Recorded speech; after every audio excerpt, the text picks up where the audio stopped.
नमस्कार। यो हो समाचारमा स्वागत छ। म दिपेश किदिरे। म मेनुका श्रेष्ठ। सुरुमा अहिलेसम्मका प्रमुख समाचार।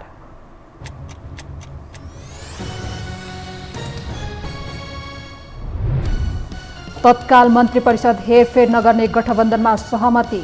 शपथका लागि तयार एकीकृत समाजवादीका नेताहरू निराश। पार्टीको सार्वभौम अधिकार हनन भएको खनालको टिप्पणी। यौन हिंसाको मुद्दामा कानुनी हद म्यादको विषय निरन्तर बहसमा। सडक र सदनमा सरको आवाज उठे पनि कार्यान्वयन भएन। इन्भोइस नम्बर प्रति पनि सांसदको आक्रोश। स्थानीय निर्वाचनको समीक्षामा जुटेका दलहरू सङ्घीय निर्वाचनको तालमेलमा केन्द्रित। एमाले भित्र आन्तरिक कलह बढ्दा मधेसवादी दलहरू भने नयाँ समीकरणको तयारीमा। रुस युक्रेन युद्धले विश्वव्यापी खाद्य सङ्कट। अधिकांश मुलुकमा खाद्यान्नको मूल्य आकाशिँदा केही मुलुकमा भोकमरी सुरु। र आइसिसी अन्डर 19 महिला छनौटमा भुटानमाथि नेपालको दोस्रो जित। नेपाल अङ्क तालिकाको तेस्रो स्थानमा। मङ्गलबार थाइल्यान्ड र बिहिबार मलेसिया विरुद्ध खेल्ने।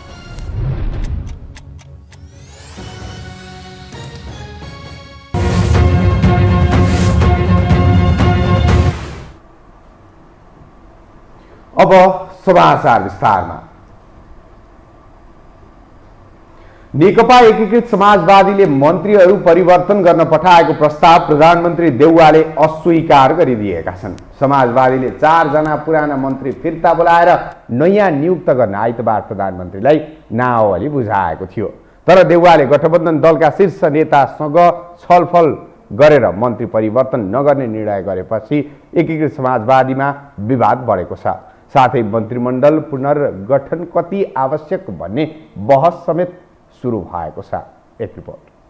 पार्टी बैठकले नै मन्त्री बनाउने निर्णय गरेपछि दौरा सुरुवाल लाएर शपथका लागि तयार भएका नेकपा एकीकृत समाजवादीका 4 नेताहरूको मन्त्री बन्ने सपना अलपत्रै रह्यो। आइतबार एकीकृत समाजवादीले रामकुमारी झाँक्री, प्रेम आले, किसान श्रेष्ठ र विरोध खतिवडालाई फिर्ता बोलाएर नयाँ मन्त्रीको नाम बालुवाटारमा पठाएको थियो। स्वास्थ्य राज्य मन्त्रीको हैसियतमा रहेका भवानी खापुङलाई विरोध खतिवडाको ठाउँमा स्वास्थ्य तथा जनसङ्ख्या मन्त्रालयको जिम्मेवारी दिइएको थियो भने झाँक्रीको ठाउँमा मेटमणि चौधरी सहरी विकास मन्त्री, आलेको ठाउँमा जीवनराम श्रेष्ठ पर्यटन मन्त्री, श्रेष्ठको ठाउँमा शेरबहादुर कुँवरलाई श्रम मन्त्री दिने तयारी गरिएको थियो। नाम सिफारिस भएकाहरू आफ्नो तयारीमा लागे भने फेरिने क्रममा रहेकाहरूले आफ्नो कार्यकाल सफल भएको प्रतिक्रिया दिन भ्याए। आफू पछिल्लो पटक मन्त्री भएको 7 महिने कार्यकाल देश र नागरिकको हितमा काम गरेर बिताएको भन्दै संस्कृति पर्यटन तथा नागरिक उड्डयन मन्त्री प्रेमबहादुर आलेले चित्त बुझाए भने स्वास्थ्य मन्त्री खतिवडाले बजेट सेसन चलिरहेका बेला बजेट पेश गरेको सरकार बजेट पेश गर्ने मन्त्री फेर्ने कुरा विश्वमै नहुने बताएका थिए। तर मन्त्री परिषद हेरफेर गर्न प्रधानमन्त्री शेरबहादुर देउवाले अस्वीकार गरेपछि घटनामा ट्विस्ट आयो। देउवाले छिटो छिटो मन्त्री परिवर्तन गर्दा राम्रो सन्देश नजाने भन्दै गठबन्धनबाट समेत तत्काल मन्त्री नफेर्ने निर्णय गराउन भ्याए, जसमा एकीकृत समाजवादीका नेताहरूले पनि असहमति जनाएका छन्। कुन व्यक्तिलाई मन्त्री बनाउने या नबनाउने त्यो सम्बन्धित पार्टीको सार्वभौम कुरा हो, अरूले गर्ने होइन। हाम्रो पार्टीका तर्फबाट कसलाई मन्त्री बनाउने या नबनाउने भन्ने कुराको निर्णय नेकपा एकीकृत समाजवादीले गर्छ। यो धरतीका अरू कुनै ताकतले गर्ने कुरा होइन। हामीले पहिले नै सहमति त्यस्तै गरेका थियौँ। 6 महिनासम्म एउटा टिमलाई दिने, त्यस पछाडि अर्को टिम पठाउने भन्ने सुरुकै हाम्रो सहमति हो।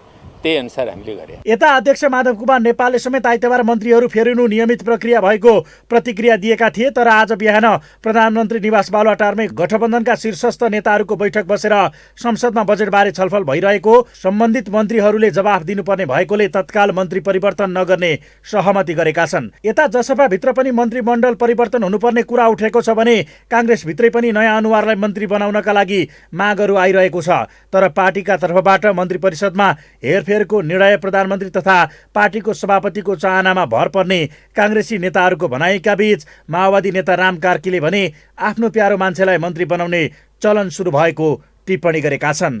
मन्त्री बनाउँदाखेरि नेताहरूले अब प्यारो मान्छेलाई बनाउने चलन सुरु भएको छ। यो मैले चलाउन सक्दिनँ कोही भन्दैन। कुनै एउटा विषयप्रतिको ज्ञाता मान्छे खोज्ने अथवा आफ्नै पार्टीभित्र पनि त्यस्ता मान्छेहरूको छनौट गर्ने परिपाटी रहेन। त स्वाभाविक रूपमा त्यो व्यथिति चाहिँ मन्त्री परिषदमा पनि देखा पर्छ। यसरी मन्त्री फेरबदलका विषयमा पक्ष र विपक्षमा चर्चा भइरहँदा एकै दलका नेताहरूमा समेत मतभेद रहेको छ। मन्त्री बन्न नपाएकाहरू फेरबदलको पक्षमा रहँदा लोकतान्त्रिक समाजवादी पार्टीका सांसद राजेन्द्र महतोले वर्तमान सरकार रहे पनि फेरबदल भए पनि जनताले केही नपाउने बताएका छन्। यता नेकपा एमालेका वरिष्ठ उपाध्यक्ष तथा सांसद ईश्वर पोखरेलले पनि मन्त्री परिषद हेरफेर गरिनु गठबन्धनले चलाइरहेको धन्दाको एउटा श्रृङ्खला भएको टिप्पणी गरेका छन्। गठबन्धनका धन्दाहरू चलिरहन्छन्, त्यही धन्दाको एउटा एपिसोड हो यो। यसमा के प्रतिक्रिया व्यक्त? गठबन्धनको धन्दा चलिरहन्छन्, त्यो धन्दाको एउटा एपिसोड हो। एकीकृत समाजवादीबाट सिफारिस भएकाहरू भने यसअघि पनि आकाङ्क्षी थिए। पछि उनीहरूलाई नेपालले नै अर्को पटक मन्त्री बनाउने आश्वासन दिएर पार्टी विवाद मिलाएका थिए।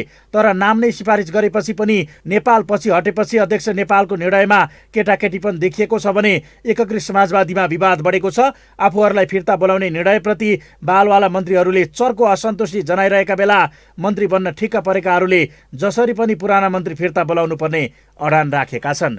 यो हो टेलिभिजनका लागि कुलचन्द्र बिष्ट, काठमाडौँ। कानुन, न्याय तथा संसदीय मामिला मन्त्री गोविन्द प्रसाद शर्माले बलात्कार तथा यौन हिंसाको घटनामा उजुरी दिने हदम्याद तत्काल हटाउन सक्ने अवस्था नरहेको स्पष्ट पार्नु भएको छ। आज प्रतिनिधि सभा बैठकमा सांसदहरूले उठाएको प्रश्नको जवाब दिने क्रममा मन्त्री शर्माले नेपाल कानुन आयोगको अध्ययन प्रतिवेदन नआई सो घटनाको उजुरी दिने हदम्याद हटाउन नसकिने सरकारको अडान प्रस्ट्याउनु भएको हो। उहाँले बलात्कार तथा यौन हिंसाको घटनाबारे सरकार गम्भीर भएको उल्लेख गर्दै आयोगले दिने अध्ययन प्रतिवेदनको आधारमा मात्रै यसको उजुरीको हदम्याद हटाउने गरी कानुन संशोधन गर्न सरकार तयार रहेको बताउनु भयो। सर, त्यो अध्ययन गर्दाखेरि यस सम्बन्धमा सम्मानित सर्वोच्च अदालतबाट प्रतिपादित नजिर सिद्धान्तहरूको अध्ययन गर्न, त्यसपछि आएर के छ भन्दाखेरि विभिन्न मुलुकले हदम्याद सम्बन्धी अपनाउँदै आएका प्रावधानहरूलाई हेर्न र त्यसपछि नेपालको सामाजिक परिवेशलाई पनि दृष्टिगत गरेर हदम्याद कसरी बढाउने, कति हदसम्म बढाउने र त्यो बढाएर जाँदाखेरिको सकारात्मक नकारात्मक परिणाम समेतलाई दृष्टिगत गरेर प्रतिवेदन दिन भनेका छौँ। मन्त्री शर्माले बलात्कार तथा यौन हिंसाका घटना नियन्त्रण गर्न सरकार प्रतिबद्ध रहेको समेत प्रश्न पार्नुभयो। अब बाँकी समाचार। यौन हिंसाको मुद्दामा 1 वर्षभित्रै उजुरी गर्नुपर्ने कानुनी हदम्यादको विषय निरन्तर छलफलमा छ। कानुनी हदम्याद हटाउन सडक र सदनमा चर्को आवाज उठिरहेको भए पनि तत्काल हदम्याद नहट्ने भएको छ। एक रिपोर्ट। जब कुनै अपराधिक घटनाहरू समाजमा उजागर हुन्छ त्यसपछि मुलुकको विद्यमान कानुनबारे छलफल बहस सुरु हुन्छ। नेपालमा जबरजस्ती करणी घटनाका मुद्दामा हदम्याद हटाउनु पर्ने विषय यति बेला बहसमा छ। 8 वर्ष अघि सौन्दर्य प्रतियोगिताको नाममा किशोरीमाथि भएको बलात्कारको घटनाले यो विषयमा सबैको ध्यान आकर्षण गरायो। यौन हिंसाको मुद्दामा 1 वर्षभित्रै उजुरी गर्नुपर्ने कानुनी हदम्याद हटाउन सडक हुँदै सदनसम्म पुग्यो। हदम्यादका सवालमा सांसदहरूले आफ्नै तर्क दिएका छन्। यसभन्दा पहिले पनि हामी सम्मानित सदनमा बसेका र पूर्व सभामुखको घटना पनि हामी हेरेका छौँ। जबसम्म स्वार्थ मिल्यो तबसम्म उहाँसँग केही कसैलाई पत्तो थिएन। जब स्वार्थ मिलेन त्यो ठाउँमा बलात्कारको संज्ञा दिएर उहाँलाई 6 महिनासम्म जेलमा कोचियो। यो कुरा हामीले भुल्नु हुँदैन। त्यसकारणले हदम्यादको कुरा धेरै उठिराखेको छ। यदि हदम्याद राखिएन भने चाङ लाग्छ, मुद्दाको चाङ लाग्छ। अनि न्याय कसरी पाउँछन् यो कुरा पनि, यो दृष्टिकोणले पनि हामी हेर्ने जरुरी छ। नेकपा एमालेकी सांसद गंगा चौधरीले यौनजन्य हिंसामा महिला धेरै पीडित भए पनि पुरुषहरू पनि यसको शिकार हुने गरेको उल्लेख गर्दै कानुन व्यवहारिक हुनुपर्ने बताइन्। मन मिल्दा जायज सम्बन्ध, मन नमिल्दा दुर्व्यवहारमा परिणत भएका घटनाहरूको उदाहरण दिँदै हुन सक्ने दुरुपयोग समेत ख्याल गरेर हदम्यादको पक्षमा उनी उभिन्। कांग्रेस महामन्त्री समेत रहेको सांसद गगन थापाले संसदको जारी अधिवेशनबाटै हदम्यादको कानुन पुनर्विचार गर्न माग गरे। पछिल्लो घटनाहरूले हामीलाई के कुरा सिकाएको छ भने हामीले नै बनाएको कानुन हो, तर यसमा संशोधन गर्न आवश्यक छ हामीलाई देखायो। जुन समयावधि हामीले तोकेका छौँ, जसरी ट्रमाटाइज भएको हुन्छ भिक्टिम, त्यो समयावधिभित्र त्यो सम्भव हुँदैन। थुप्रै घटनाहरू हामीले हेरिसक्यौँ। त्यसरी यसको बारेमा पुनर्विचार गर्नुपर्ने छ र म त मान्य मन्त्रीजीलाई आग्रह गर्न चाहन्छु, यही संसद चलिरहेको बेलामा यौन हिंसा विरुद्धको अरू केही ऐनहरू संशोधन गर्ने कुरा आवश्यक अध्ययन गरेर सम्माननीय प्रधानमन्त्रीले भन्नुभएको छ यो संसदमा ल्याइयोस्, हामी छलफल गर्छौँ, यो संसदबाट पारित गरौँ भन्ने मेरो आग्रह छ। यता सरकारले भने तत्काल बलात्कार तथा यौन हिंसाको घटनामा उजुरी दिने हदम्याद हटाउन सक्ने अवस्था नरहेको प्रस्ट्याएको छ। कानून न्याय तथा संसदीय मामिला मन्त्री गोविन्द प्रसाद शर्माले सोमबार प्रतिनिधि सभा बैठकमा सांसदहरूले उठाएको प्रश्नको जवाफ दिने क्रममा नेपाल कानून आयोगको अध्ययन प्रतिवेदन नआए सो घटनाको उजुरी दिने हदम्याद हटाउन नसकिने सरकारको अडान प्रश्न पारे। अहिले तुरुन्तै यो विधेयकमै कति ल्याउन सकिन्छ त्यो चाहिँ हेरौँला। त्यो अध्ययन प्रतिवेदन कानून आयोगले ल्याएर त्यसमा एक खालको स्टेक होल्डरसँगको छलफल गरेर ल्याउन सकियो भने सरकार त्यसको निम्ति प्रयत्नशील हुनेछ। तर म के निवेदन गर्न चाहन्छु भने यो विषयमा सरकार गम्भीर छ। त्यो अध्ययन प्रतिवेदन आउने बित्तिकै त्यसले ल्याएको पक्षहरूमा छलफल गरेर कानूनमा आवश्यक सुधार गरिने बेहोरा समेत निवेदन गर्दै अपराध संहिता 2074 मा बलात्कार विरुद्ध उजुरी गर्न 1 वर्ष हदम्याद तोकिएको छ। जबरजस्ती करणी सम्बन्धी कसुरमा उजुरी दिने हदम्यादको अपर्याप्तता बारे व्यापक रूपमा प्रश्न उठे पनि तत्काल हदम्याद नहट्ने भएको छ। प्रभावकारी अध्ययनसहित आवश्यकताका आधारमा व्यवहारिक कानून र दीर्घकालीन उपचार खोज्नतर्फ सबैको ध्यानाकर्षण हुन जरुरी छ। यो टेलिभिजनका लागि निम्लेकी शेर्पा, काठमाडौँ।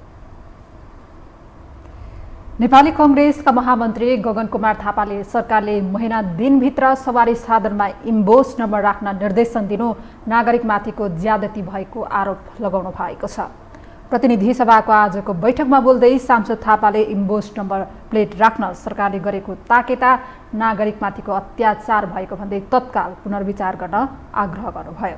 उहाँले सरकारले अव्यावहारिक निर्णय गरेर त्यसको सजाय नागरिकलाई दिन खोजेको बताउनुभयो। सांसद थापाले सरकार आफूले समयमा काम नगर्ने र नागरिकलाई दण्ड र जरिवानाको डर देखाएर जडान गर्न लगाउने काम गलत भएको उहाँले बताउनुभयो। उहाँले इम्बोस नम्बर प्लेट जडानको काम आवश्यक भए पनि यो धम्कीपूर्ण रूपमा नागरिकमा लागू गर्न खोजिएकोले तत्काल सम्भव नदेखिएको बताउनुभयो। पुनः प्रकाशित भयो जसले के भन्छ भने गण्डकी र बागमतीको केही कार्यालयहरूमा दर्ता भएका सवारी साधनहरूले असार मसान्तभित्रमा इम्बोस नम्बर प्लेट लिएनन् भने श्रावण 1 गतेदेखि सवारी यातायात व्यवस्था ऐन बमोजिम कारबाही हुन्छ। अर्थात् श्रावण 1 गतिभित्रमा बागमती प्रदेश र गण्डकी प्रदेशमा चल्ने सवारी साधनहरूमा इम्बोस नम्बर प्लेट लागू भइसकेको हुनुपर्छ। सरकारले गत शुक्रबार राजपत्रमा सूचना प्रकाशित गरे गण्डकी र बागमती प्रदेशमा दर्ता भएका सवारी साधनहरूमा आगामी असार मसान्तसम्म इम्बोस नम्बर प्लेट जडान गर्न भन्दै नगरे साउन 1 गतेदेखि दण्ड र जरिवाना गर्ने चेतावनी दिएको थियो। चुनावी हारको नैतिक जिम्मा लिएर पद त्याग गर्न अध्यक्ष केपी शर्मा ओलीलाई सुझाव दिने गरेका घनश्याम भुसाल प्रतिशोधको घानमा परेका छन्। विशेषतः 10 बुँदे सहमति मार्फत पार्टीमा भित्रिएका 10 भाइले कारबाहीलाई लिएर प्रश्न उठाउँदा भुसालले पनि यसलाई आफूमाथि बदलाको भावना राखिएको बताएका छन्, जसले एमालेभित्र फेरि 10 भाइ र ओली गुट बीचको द्वन्द्व सुरु भएको छ। एक रिपोर्ट। पार्टीको अनुशासन कमिटीले नेकपा एमालेका स्थायी कमिटी सदस्य घनश्याम भुसाललाई एकाएक कारबाहीको सिफारिस गर्यो। पूर्व उपमहासचिव समेत रहेका र बौद्धिक नेताका रूपमा परिचित भुसालमाथि कारबाहीको सिफारिस भएसँगै अहिले पार्टीभित्र तरङ्ग नै सिर्जना भएको छ। विशेषतः 10 बुँदे मार्फत भित्रिएका 10 भाइले कारबाहीलाई लिएर प्रश्न उठाउँदा भुसालले पनि यसलाई आफूमाथिको बदला भाव मार्फत आएको पूर्वाग्राही निर्णयको रूपमा लिएका छन्। यो निर्णयले एमालेभित्र अध्यक्ष केपी शर्मा ओली निकट र 10 बुँदे मार्फत भित्रिएका बीच द्वन्द्व सुरु भएको छ। कारबाहीप्रति 10 भाइ मध्येका एक योगेश भट्टराईले आवेग उत्तेजना र आग्रहमा गरिने कुनै पनि क्रिया र प्रतिक्रियाले सही ठाउँमा नपुर्याउने बताएका छन्। यता उपाध्यक्ष युवराज गेवालीले भुसालमाथिको कारबाही प्रत्युत्पादक हुने बताएका छन्। स्थानीय चुनावमा पार्टीले हार बेहोरेर पार्टी पङ्क्ति नै निराश भइरहेका बेलामा नेताहरूलाई कारबाही गर्दै हिँड्नु गलत हुने गेवालीको तर्क छ। चुनावकै मुखमा अर्को पार्टीलाई मत दिन उक्साउने र जुङ्गाको लडाईँका कारण गढ क्षेत्रकै उम्मेद्वारलाई पराजित गराउने व्यक्तिहरूलाई छोडेर हारको नैतिक जिम्मेवारी लिएर पदत्याग गर्न अध्यक्ष ओलीलाई सुझाव दिने भुसाल कारबाहीमा परेपछि यसलाई 10 भाइले प्रतिशोधका रूपमा बुझेका छन्। नेता डाक्टर भीम रावलले यसलाई उल्टो बाटोको संज्ञा दिएका छन्।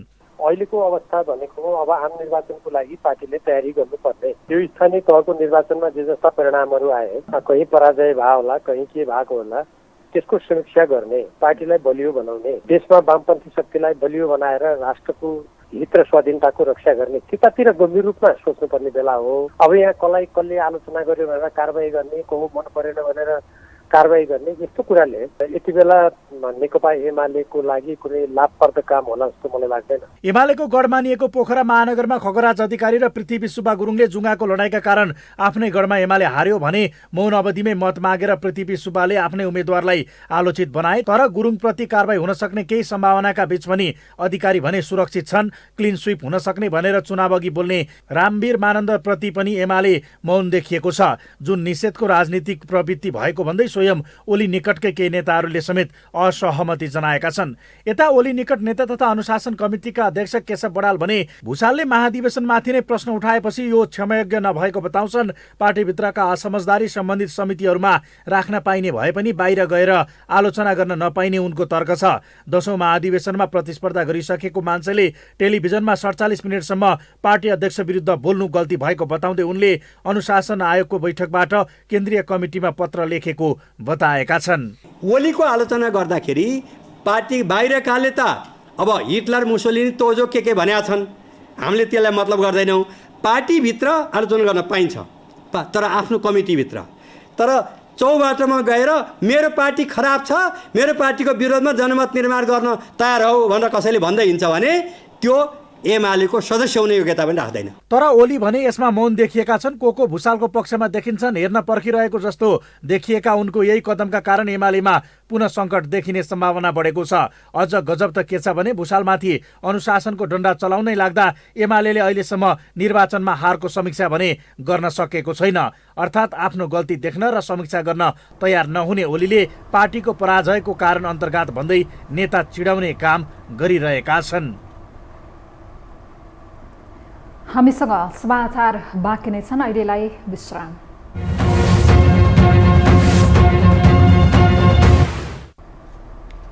विश्रामपछि स्वागत छ। अब बाँकी समाचार। राष्ट्रिय राजनीतिमा मधेस केन्द्रित राजनैतिक दलहरू अन्य दलसँग सहकार्य गरेरै भए पनि आफ्नो स्पेस जोगाइरहेका छन्, तर आफ्नै गढ मधेसमा भने क्रमशः जनमत गुमाइरहेका छन्। स्थानीय तह निर्वाचन मत परिणामपछि दलहरू गम्भीर समीक्षामा जुटेका छन्। एक रिपोर्ट।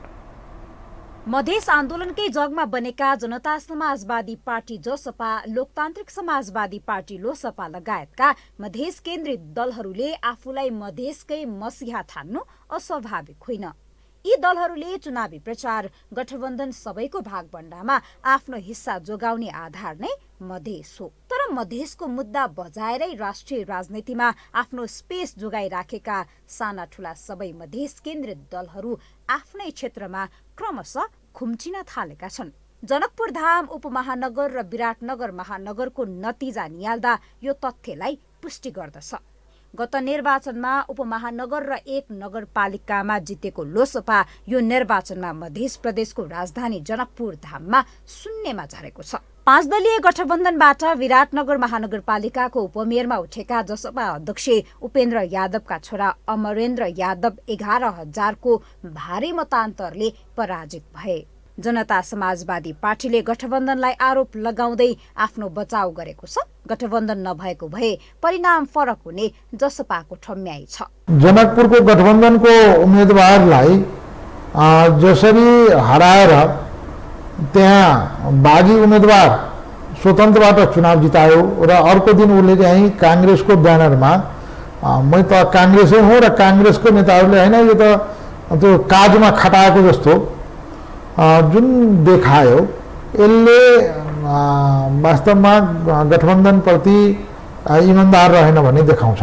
निर्वाचन मत परिणामले झस्किएका मधेस केन्द्रित दलहरू पुनः समीक्षासँगै सौदाबाजीमा जुटेका छन्। आगामी प्रदेश र प्रतिनिधि सभा निर्वाचनमा के कसरी अगाडि बढ्ने, कता मिल्दा फाइदा हुन्छ भन्ने छलफलमा जुटेका छन्। चुनावी नतिजा सन्तोषजनक भएको दावी गर्ने लोसपा अध्यक्ष महन्त ठाकुर विगत केही सातादेखि बालुवाटार धाउन थालेका छन्। लोसपा अध्यक्ष ठाकुर प्रधानमन्त्री समेत रहेका काङ्ग्रेस सभापति शेरबहादुर देउबासँग चरणबद्ध छलफलमा छन्। लोसपा पनि सरकारमा जाने र गठबन्धनमा सहभागी हुने चर्चा जारी छ। चुनावमा गठबन्धनबाट धोका भएको भन्दै जसपा टाढिएको जस्तो देखिएका बेला लोसपा काङ्ग्रेससँग सहकार्य गर्ने कसरतमा देखिएको छ। तर सन्तोषजनक त छ हाम्रो परिणाम। हामी त पार्टी नै नयाँ बनाएर जिरोबाट सुरु गर्दाखेरि अहिले त जिरोमा छैन नि, माथि उठेका छौँ। त्यस कारणले गर्दाखेरि यो मैले भने यो सन्तोषजनक त छैन, तर सन्तोष लिनुपर्ने अवस्था छ। हामीलाई यो कहाँ खेलिया छ होइन, भोटको प्रतिशत केही घट्यो होला, निर्वाचन परिणाम केही घट्यो होला, तर हामी छौँ मधेसमा, हाम्रो अस्तित्व छ। मधेसवादी दलहरूबीच भएको फुटको परिणाम चुनावी नतिजा भएको कतिपयको विश्लेषण छ। जबसम्म उनीहरू एक हुँदैनन् तबसम्म जनताले नपत्याउने विश्लेषकहरूको बुझाइ छ। मधेसको जुन भोट ब्याङ्क छ नि, त्यो मधेस मुद्दासँग छ, मधेसी नेताहरूसँग छैन। मधेसको मुद्दासँग त्यो भएकोले जब जब यी मधेसी नेताहरू आपसमा मिलेर मुद्दालाई सम्बोधन गर्ने कुरा गर्छन्, त्यति बेला चुनाव जित्ने गर्छन्। हामीले लगातार देखेका छौँ। दोस्रो संविधान सभामा यी सबै हारेका थिए। जब यिनीहरू आपसमै झगडा सुरु गर्छन्, त्यति बेला सबै किनारा लाग्छन्। निर्वाचनमा आएको मत परिणामपछि मधेस केन्द्रित दलहरू निर्मम समीक्षामा जुटेका छन्।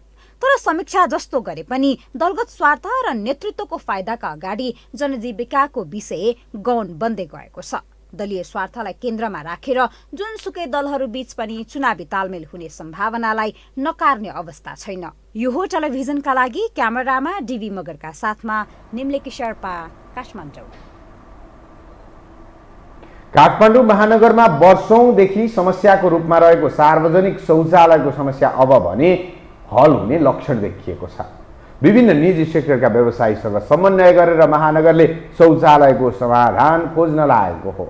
एक रिपोर्ट। काठमाडौँ खुल्ला दिशा पिसामुक्त जिल्ला भएको 1 वर्ष बितिसक्यो, तर उचित व्यवस्थापन नहुँदा खुल्लामा नै शौच गर्न बटुवाहरू बाध्य थिए। राजधानीमा पहिलो पटक आएको व्यक्ति होस् वा दैनिक जीवनयापन गर्ने ती सबैको ठूलो समस्या हिँडुल गर्दा शौच नै हुने गर्छ।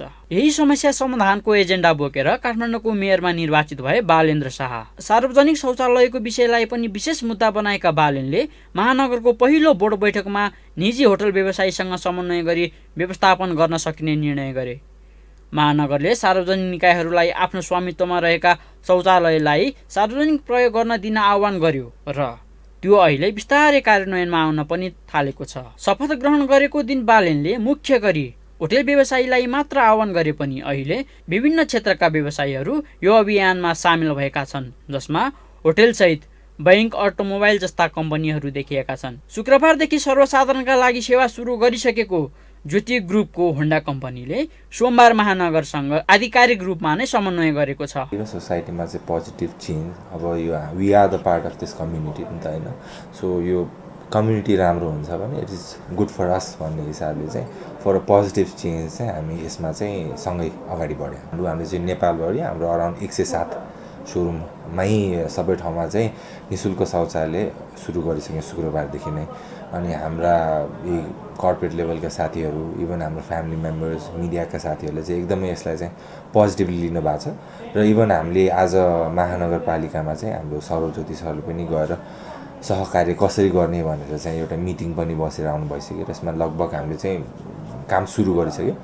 सायद यो चाँडै नै र अझै राम्रो तरिकाले चाहिँ यो काम अगाडि बढ्छ। यसरी सबै क्षेत्र उत्साहित बनेर आइसकेपछि काठमाडौँ महानगरपालिकाले पनि यसमा थप चासो देखाएको छ।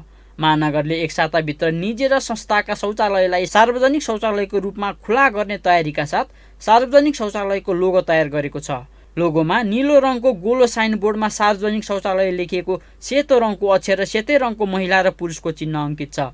अब आफ्नो शौचालयलाई सार्वजनिक रूपमा प्रयोग गर्न दिन इच्छुक होटल, रेस्टुरेन्ट, बैंक, व्यापारिक भवन, सपिङ कम्प्लेक्स, निजी कम्पनी एवं गैर सरकारी सङ्घ संस्था लगायतले अनुमतिका लागि 7 दिनभित्र महानगरमा सम्पर्क राख्नुपर्नेछ। उहाँले चाहिँ के भने आफ्नो स्वामित्वको चाहिँ हुनुपर्यो, फेरि गरिदिन्छु भनेर मात्र होइन, उहाँले कति ड्युरेबलको लागि या कति कन्ट्र्याक्टमा गर्नुभएको छ, उहाँको घर हो, व्यवसाय हो, के हो, होइन, त्यो ओनर त हुनुपर्यो नि। पहिले त एकजनाले आएर म दिन्छु भनेर त भएन। त्यो जुन सार्वजनिक शौचालय जसको नाउँमा छ त्यो व्यक्ति चाहिँ आएर के भन्नुपर्ने, मेरो प्रयोगमा, मेरो स्वामित्वमा, मेरो अधिकारभित्र रहेको फलानु चाहिँ सार्वजनिक दिन्छु भनेर एउटा हामी निवेदनको ड्राफ्ट बनाइदिएका छौँ। त्यो उहाँहरूले आएर निवेदन फिलअप गर्न सक्नुहुन्छ, एग्रिमेन्ट गर्छौँ हामी, यो चाहिँ हामी सार्वजनिक रूपमै दिन्छौँ भनेर भन्नुपर्यो नि, कमिटमेन्ट हुनुपर्यो नि। नभए त लिगल बाउन्ड, उसलाई त बाउन्ड त हुँदैन। हामी काठमाडौँ महानगरपालिकाका उहाँहरू बसेर एउटा एग्रिमेन्ट गर्छौँ। त्यो गरेपछि उहाँलाई एउटा सर्टेन टाइमसम्म हामी हेर्छौँ अनि मात्र अगाडि बढ्ने कुरा हो। महानगरलाई व्यवस्थित गर्न हरेक मानिसको उत्तिकै कर्तव्य र जिम्मेवारी पनि छ। महानगरको पहलमा व्यवसायीले देखाएको यो सकारात्मक कार्यले लाखौँको बसोबास रहेको काठमाडौँमा सबैभन्दा ठूलो समस्याको रूपमा प्रकट भएको यो समस्या अब भने केही हदसम्म भए नि समाधान हुने आशा गर्न सकिन्छ। बागलेनलाई विश्वास गरेर व्यवसायीले यस कार्यको स्वागत गरेका छन्, जसले गर्दा आम मानिसले अब भने निर्धक्क भएर सफा र व्यवस्थित शौचालयमा शौच गर्न पाउनेछन्। यो टेलिभिजनका लागि क्यामेरामा विमल चौहानका साथ निरज कोइराला, काठमाडौँ। अब बाँकी समाचार। वातावरणमा परेको असरले ठूलो क्षति भइरहेको भन्दै विज्ञहरूले तीनै तहका सरकार, नागरिक र सरोकारवाला निकायहरू वातावरण संरक्षणमा गम्भीर बन्नुपर्ने आवश्यकता रहेको बताएका छन्। आज काठमाडौँमा आयोजित एक कार्यक्रममा विज्ञहरूले वातावरण जोगाउन सबैले महत्त्वपूर्ण भूमिका खेल्न आवश्यक रहेको बताएका हुन्। कार्यक्रममा बोल्दै राष्ट्रिय प्राकृतिक स्रोत तथा वित्त आयोगका अध्यक्ष बालानन्द पौडेलले राष्ट्रिय प्राकृतिक स्रोत तथा वित्त आयोगलाई बाटो देखाउने कुनै कानुन नरहेको गुनासो गर्नुभयो।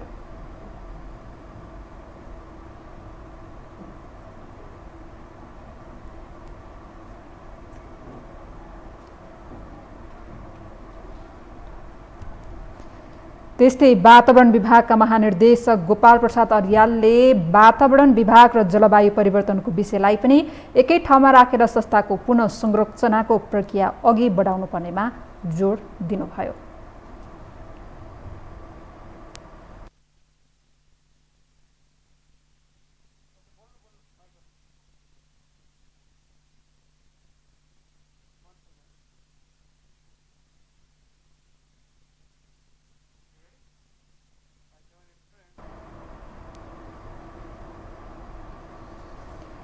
नेपालमा समय अगावै मनसुन भित्रै पनि आत्तिनुपर्ने अवस्था नरहेको जल तथा मौसम विज्ञान विभागले जनाएको छ।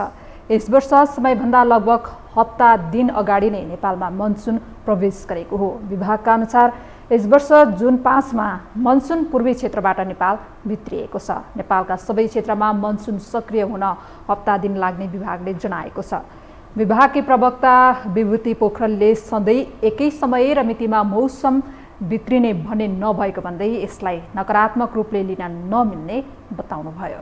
हैन, सामान्यतया चाहिँ हाम्रो नर्मल मनसुन अनसेट डेट चाहिँ अब जुन 13 हो। यो वर्ष चाहिँ जुन 5 मै मनसुन भएको छ हैन। मनसुन अनसेट डेट मतलब मनसुन चाहिँ भित्रेको छ हैन। सबै वर्ष यस्तै हुनुपर्छ भन्ने चाहिँ छैन। जुन 13 मै मनसुन अनसेट हुनुपर्छ भन्ने चाहिँ हुँदैन हैन। कुनै वर्ष अलिकति छिटो पनि हुनसक्छ, कुनै वर्ष ढिलो पनि हुनसक्छ। त्यही भएर यो छिटो भयो के भयो भन्ने चाहिँ खासै त्यस्तो नमान्दा पनि हुन्छ है। विभागले आगामी 3 दिन प्रदेश 1 देखि गण्डकी प्रदेशसम्म हल्कादेखि मध्यम वर्षाको सम्भावना रहेको बताएको छ। मेघगर्जन चट्याङको सम्भावना रहेको भन्दै विभागले सतर्कता अपनाउन सबैमा आह्वान समेत गरेको छ। अब पालो आर्थिक समाचारको।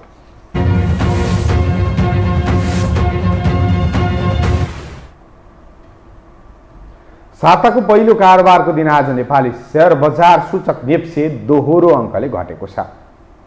आज नेप्से 15.77 अङ्कले घटेर 2065.82 बिन्दुमा पुगेको छ। जस्तै आज नेप्सेमा 1,26,95,95,00,000 रुपियाँ बराबरको कारोबार भएको छ। शुक्रबार 1,30 करोड बराबरको कारोबार भएको थियो। आज कारोबार भएका 78 कम्पनीको शेयर मूल्य बढेको छ भने 106 कम्पनीको शेयर मूल्य घटेको छ। केही समयदेखि नेप्सेमा ओह्रालो यात्रा कायमै रहेको छ, जसले गर्दा लगानीकर्ता आत्तिएका छन्। हामीसँग अन्तर्राष्ट्रिय खेल समाचार बाँकी नै छन्। अहिलेलाई विश्राम।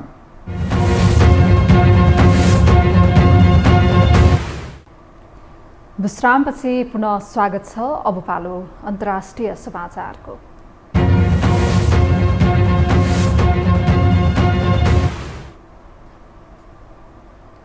रुस युक्रेन युद्ध र विश्वभर मौसम प्रतिकूलताका कारण उत्पादन घट्दा विश्वव्यापी खाद्य सङ्कट उत्पन्न हुने सङ्केत देखिएको छ।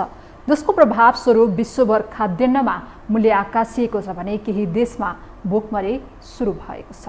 एक रिपोर्ट। 3 महिनाभन्दा बढी समयदेखि चलिरहेको रुस युक्रेन युद्ध र विश्वभर देखिएको मौसम प्रतिकूलताका कारण विश्वसामु खाद्य संकट खडा गरिदिएको छ। सबै देशहरू पहिले आफ्नो आवश्यकता पूरा गर्न केन्द्रित छन्। यसै कारण भारतले गहुँ लगायत केही अत्यावश्यक वस्तुको निर्यातमा पनि प्रतिबन्ध लगाएको छ। तर भारतको यो निर्णयले विश्व बजारमा प्रतिकूल प्रभाव पारेको छ।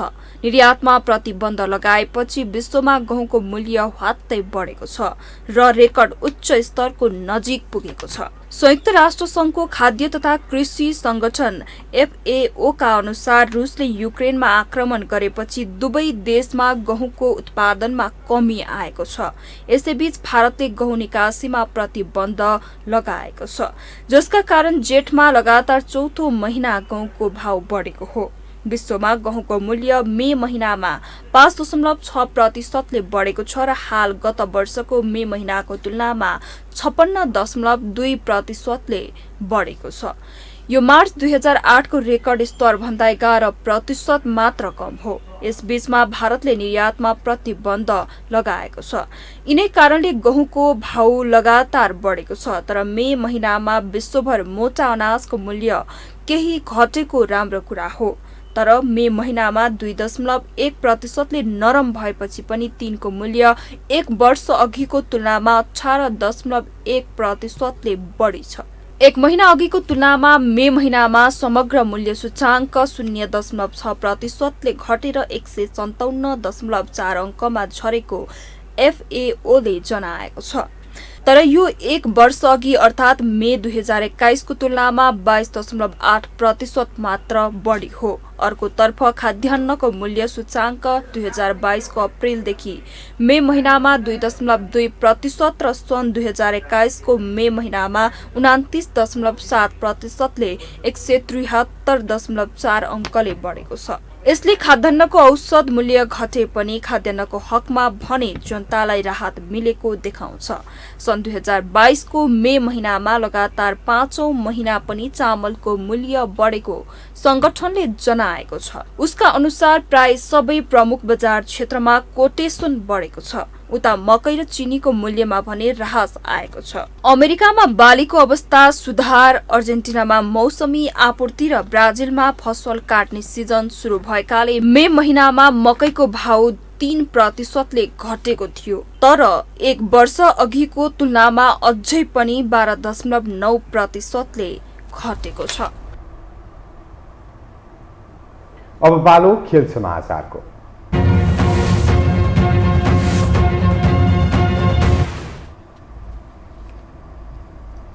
मलेसियामा जारी आइसिसी अन्डर 19 महिला T20 विश्वकप एसिया छनौटमा नेपालले दोस्रो जित दर्ता गराएको छ। किनरारा ओभलमा सोमबार भुटानलाई 4 विकेटले पराजित गर्दै नेपालले छनौटमा दोस्रो जित निकालेको हो। भुटानले दिएको 67 रनको सामान्य लक्ष्य नेपालले 13 ओभर 1 बलमा 6 विकेट गुमाएर पूरा गर्यो। जितसँगै नेपालले 3 खेलमा 4 अङ्क जोडेको छ। नेपाल अङ्क तालिकाको तेस्रो स्थानमा छ। नेपालले पहिलो खेलमा कतारलाई 79 रनले हराएको थियो। तर दोस्रो खेलमा 8 रनमा अल आउट भएको नेपाल युएईसँग पराजित भएको थियो। भुटानको यो लगातार तेस्रो हार हो। अङ्कविहीन भुटान पुछारमा रहेको छ। अब नेपालले मंगलबार थाइल्यान्ड र बिहिबार मलेसिया विरुद्ध प्रतिस्पर्धा गर्नेछ।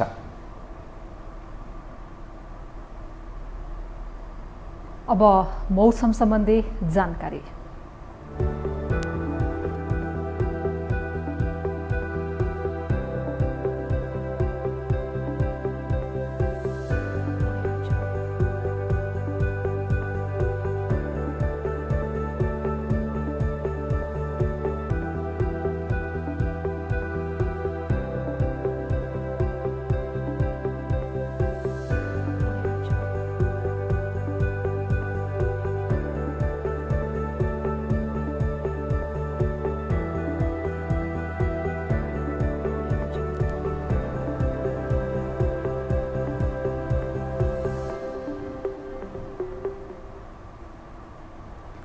यसअघि हामी यो समाचारको अन्त्यमा आइपुगेका छौँ। बिदा हुनु अघि प्रमुख समाचार पुनः एकपटक।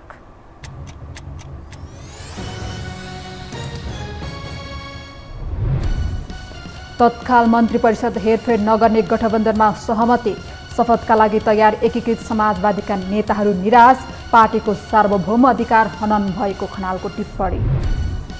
यौन हिंसाको मुद्दामा कानुनी हदम्यादको विषय निरन्तर बहसमा, सडक र सदनमा चर्को आवाज उठे पनि कार्यान्वयन भएन, इन्भोइस नम्बरप्रति पनि सरकार सांसदको आक्रोश।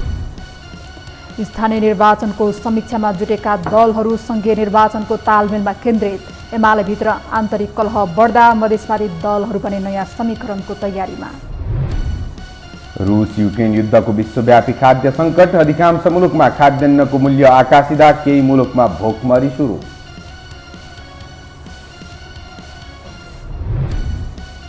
र आइसिसी अन्डर 19 महिला छनौटमा भुटानमाथि नेपालको दोस्रो जित, नेपाल अङ्क तालिकाको तेस्रो स्थानमा, मङ्गलबार थाइल्यान्ड र बिहिबार मलेसिया विरुद्ध खेल्ने।